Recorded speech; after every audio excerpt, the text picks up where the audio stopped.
Shalom Aleichem Internet. Today is Hey Badar, the 15th of February. My name is Sandra Gazinski, and here is this week's TorahByte.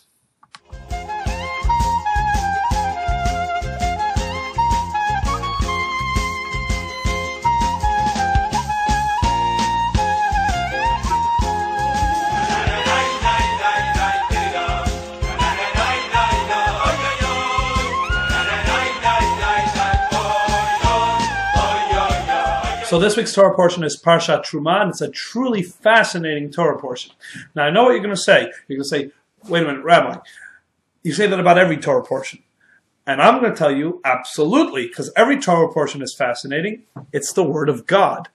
But what makes this one fascinating is probably best illustrated with a story. Joe and Sharon and their kids live in suburbia somewhere. And Joe gets a phone call one day from his parents who live out in Florida. And they say, Joe, we have some time. We'd like to come up and visit you and the family. And Joe, being a good son, says, absolutely. And he immediately launches into the flurry of activity, preparing everything for his parents' arrival.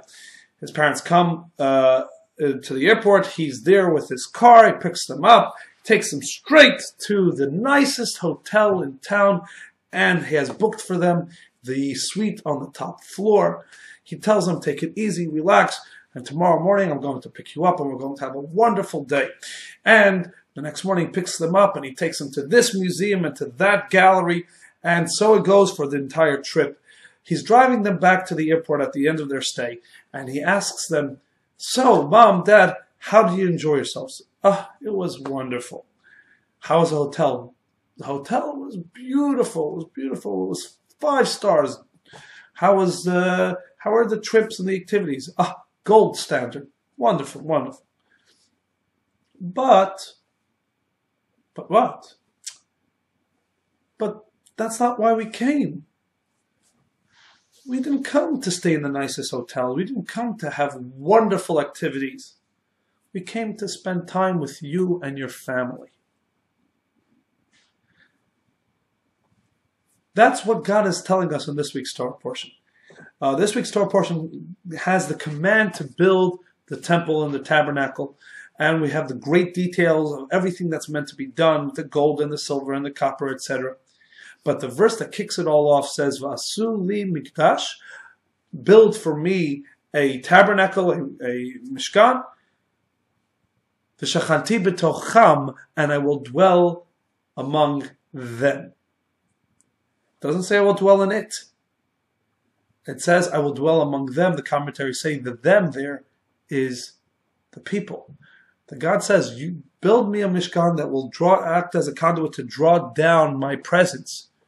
But where do I desire to dwell is not in the temple, but to dwell in each and every one of you. The lesson to us is a very basic but a very real one, which is oftentimes we build God a beautiful 5-star hotel known as a synagogue or a temple. And we check God into this wonderful hotel so that while He is here in this world, we have a place that we believe is a wonderful atmosphere conducive for God's presence. And we come and we visit God often in this synagogue. And we spend some quality time with Him. We do on Shabbat and on the holidays, sometimes every single day of the week, etc. But then we leave the synagogue, go home, and leave God checked in at the hotel. And God turns to us and says, I came down into this world to be in your world. In your world of silver and gold and wood and materialism, etc., etc., I've come to be, to join you in this world. So that when you're living your life in your place of business, when you're doing whatever it is you're doing, and you believe that there's no more mundane place in the world than sitting at your cubicle in front of your computer preparing spreadsheets or whatever else that you might be doing, God says, I want to be there with you then. Do so with purpose. Do so with meaning, with honesty and integrity. And when you go home with your children, or to your living room.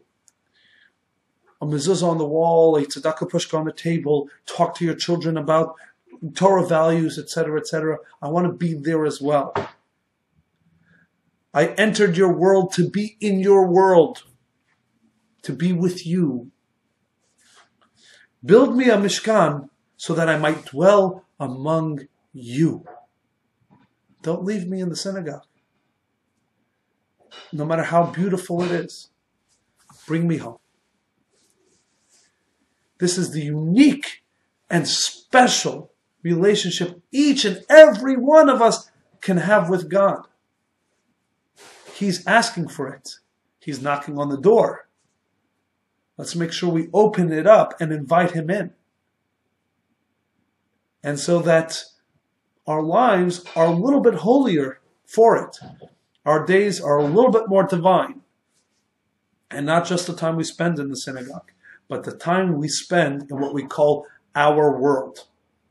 Bring God there as well. So thinking on that, how is it that I can bring God into my world? I'm wishing you all a wonderful week. Looking forward to seeing you next week for the next installment of the TorahByte.